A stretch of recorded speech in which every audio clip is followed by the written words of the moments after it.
Hola, estudiantes. So here's part one of Proyecto Final.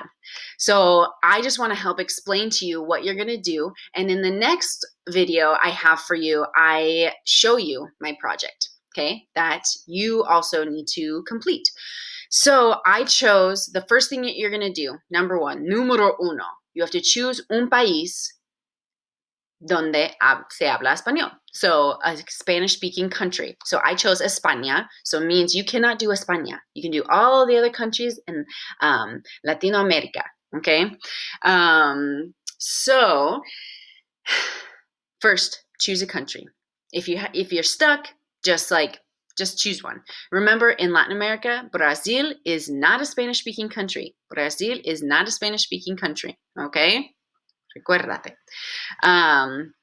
Then what you're going to do is you're going to look at all of those English questions, and you're going to start answering them one by one. You're going to research them one by one. So you're going to look at ¿dónde está el país? What's the location of the country? Is it South America or Central America? It's not going to be Europa because I'm presenting to you the one that's in Europe. Then you go and you just look their national food dish. And let's say you chose Chile. National food dish, Chile.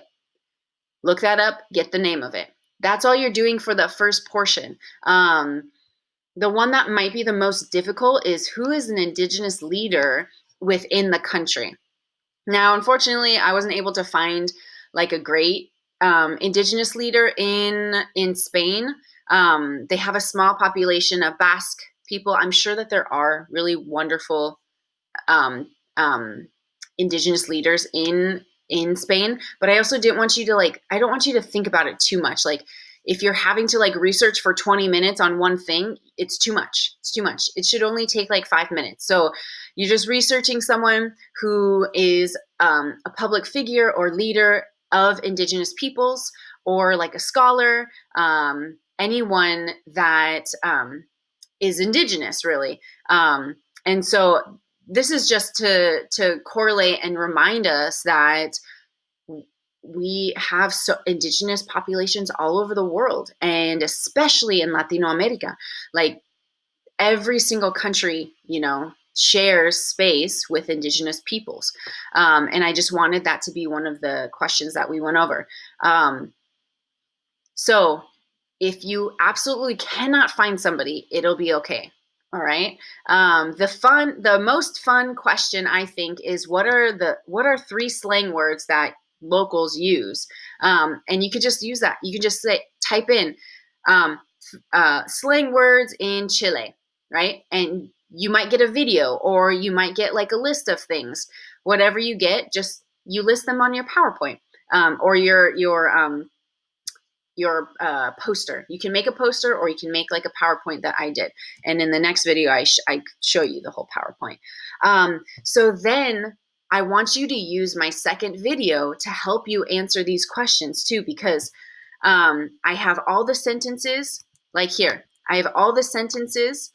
I'm asking you in Spanish. I ask you, ¿Dónde está el país? You're going to respond with está en, and you're going to replace Europa with wherever it's at. It might be Central America. It might be Sudamerica. So that's all you do. It's super easy, you guys. Now here I have el plato nacional. It's not going to be paella in other countries. It's going to be something else. So you replace that word. El plato nacional es paella, or es. I think Chile, it is, what are those called? It's like a tamale, but it's not. I forget what those are called. But in El Salvador, it might be something like pupusas, which, oh my gosh, delicious. We should try to make that sometime once we're back together, right? So I want you to look at in the second video, I want you to look at all of these questions. You can pause the video and answer it. You guys, you know weather. Hace calor. Or hace frío, or hace viento. You guys remember. So here, that's what you need to do. Okay, now it's going to pause. Gracias.